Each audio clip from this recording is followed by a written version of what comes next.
Aujourd'hui 16 février, journée découverte historique sur la guerre de 1914-1918 sur le front des Vosges. Nous sommes ici au Hartmannswillerkopf, de son nom allemand,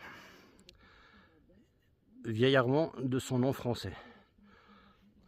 Départ au cimetière national militaire du Silberloch.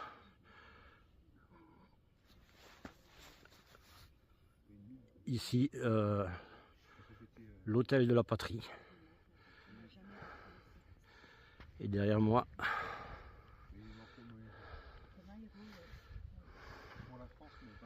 le cimetière national français, où tous les soldats français identifiés ont été inhumés. Et sur la colline en face, derrière ce drapeau, le Hartmannswillerkopf lui-même, le sommet, où débutent les premières tranchées et les premières positions allemandes. Journée à découvrir tout ça.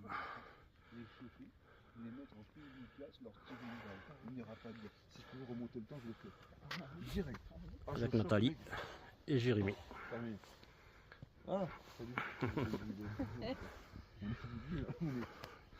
Alors là c'est un peu brumeux encore, mais le sommet du Hartmannswillerkopf commence à se dégager lentement. Je crois que ça va être une très très belle journée.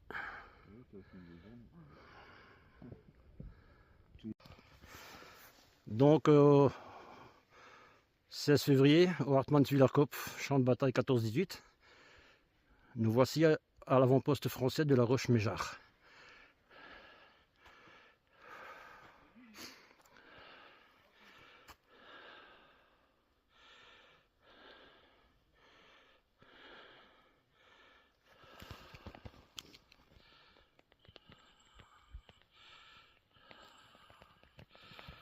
C'est l'avant-poste français, au plus près des lignes allemandes qui sont par-delà la crête, en haut.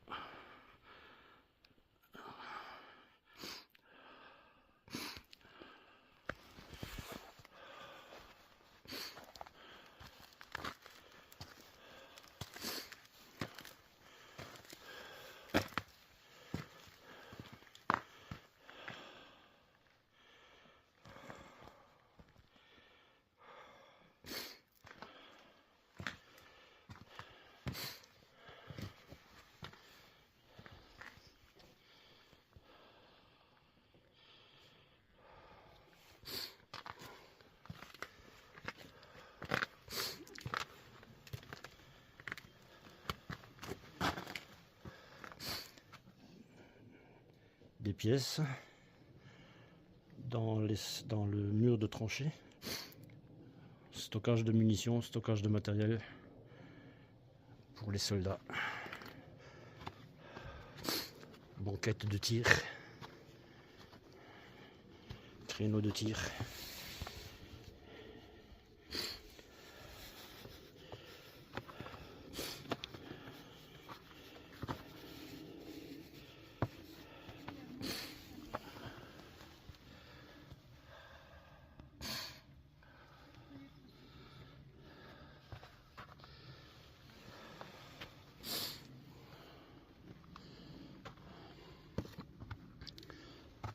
L'adjonction de créneaux dans le parapet d'une tranchée augmente considérablement la protection des guetteurs et des tireurs.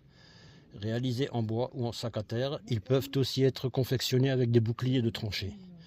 En vous baissant, vous remarquerez plusieurs plaques métalliques de divers modèles qui protègent le dessus du créneau de cette tranchée. Cette tranchée de première ligne qui reliait la Roche-Méjard à la Roche-Sermet était en partie couverte.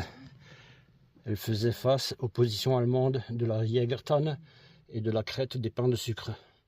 Elle était également dotée d'un abri de protection pour la troupe et d'une soute à munitions.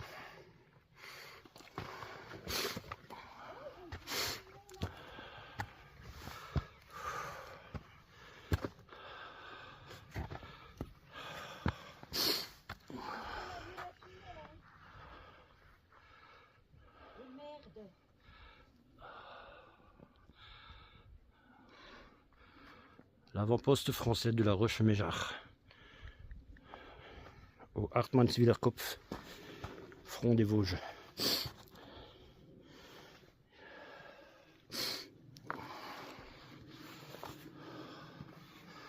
Ah, ils ont fermé l'entrée avec des barres, mais bon, c'est qu'une pièce de toute façon. Ah bah non, il y a une sape hein, qui s'enfonce, mais ils ont fermé l'accès. Ils ont fermé l'accès, dommage.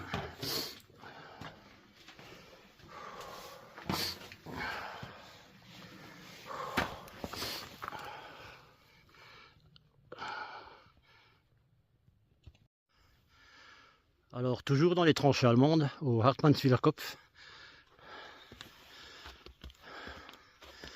les tranchées partent absolument dans tous les sens. C'est un vrai labyrinthe de tranchées.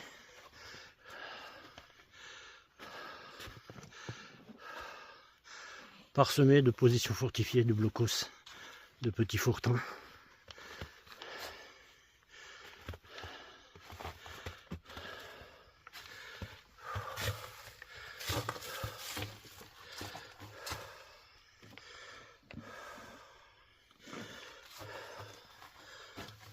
Le réseau de tranchées allemands ici, il est vraiment impressionnant. J'arrive ici de nouveau à une bifurcation.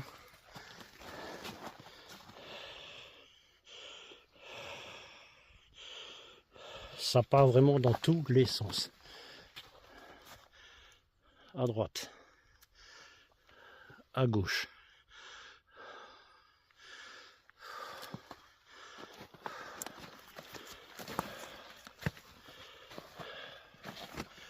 Banquette de tir.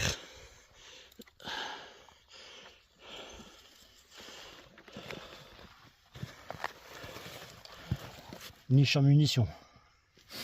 C'est hallucinant ici. C'est pas pour rien que c'est mon lieu de la guerre 14-18 favori. Ici, tout est absolument resté dans son jus.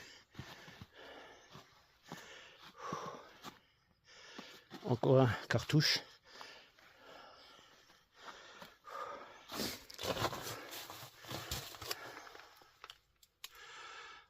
Ziegelrückengraben. La tranchée du Ziegelrücken.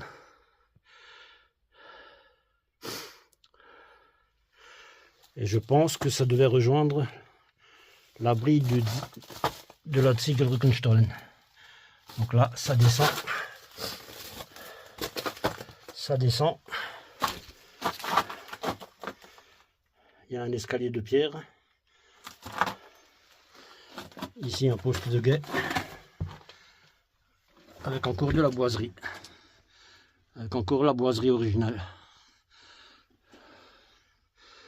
La boiserie qui habillait le béton.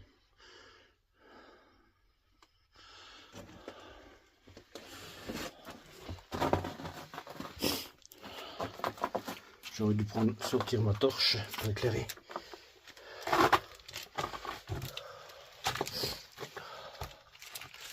Parce que là, j'y vois vraiment que dalle. Il fait sombre. Je vois pas les marches de l'escalier. Il faut que mes yeux s'habituent un peu à l'obscurité.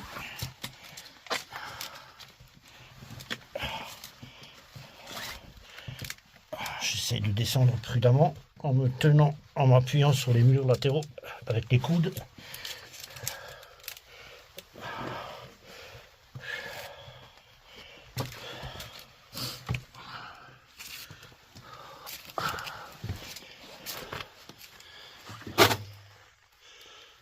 Là, ça reprend à gauche. Là, c'est le noir total. J'aurais dû sortir ma lampe pour éclairer. On ressort du fourtin pour poursuivre dans la tranchée par ici et de même par ici. Mais je suis en train de m'éloigner de mes congénères là. Je vais donc aller les rejoindre. Donc au bout de cette chicane, c'est un abri en tôle ondulée. Et au fond de l'abri, le départ d'une sape qui descend en profondeur.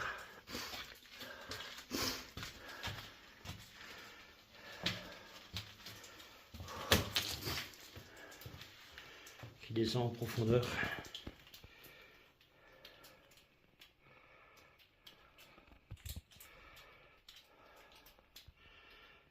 Il y a de l'eau qui traverse, qui goutte du plafond. Une chauve-souris. On va pas la déranger. Et je vais pas descendre au fond de la sape.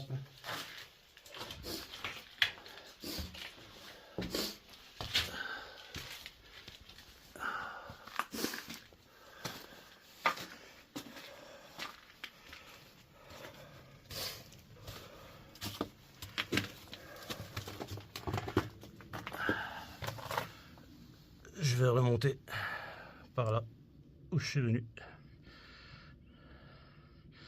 et rejoindre Nathalie et Jérémy parce que il est midi passé, on va casser la croûte et on va poursuivre cette belle journée après. À plus tard.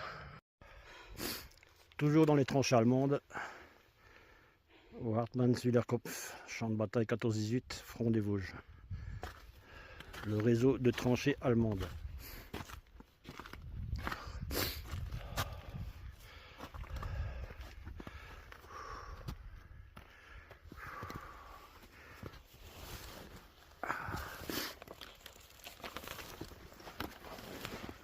Merde. Putain de ronce.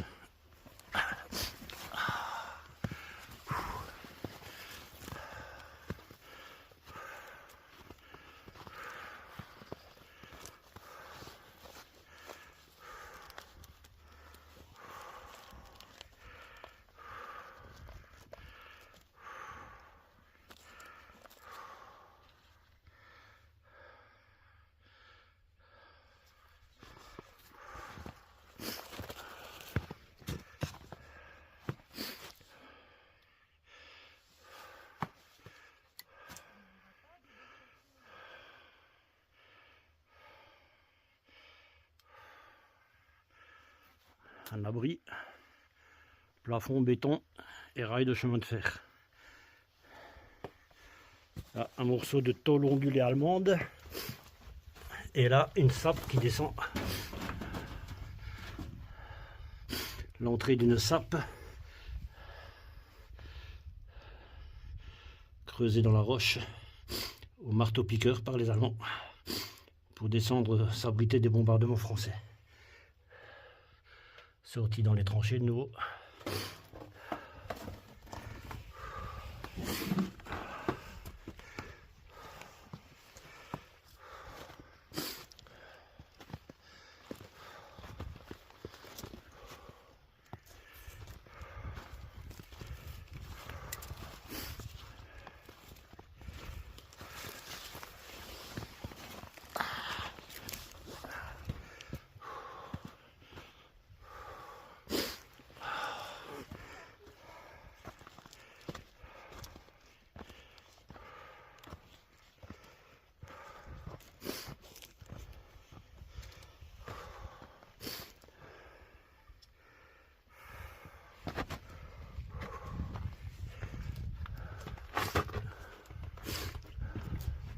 À l'époque, on faisait pas gaffe aux cartouches et tout ça.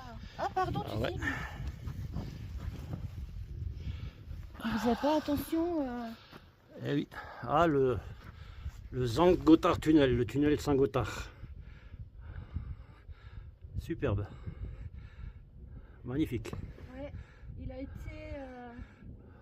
C'est un clin d'œil au fameux tunnel ferroviaire suisse. Ouais, le tunnel de Saint-Gothard, ouais. Par l'ingénieur Louis Favre, qui fut longtemps le tunnel le plus long du monde. C'est un fait de la maçonnerie de protection de l'entrée d'une galerie souterraine menant à la Vorburg depuis la Verbindungsstraße. Tranchée liaison numéro 3.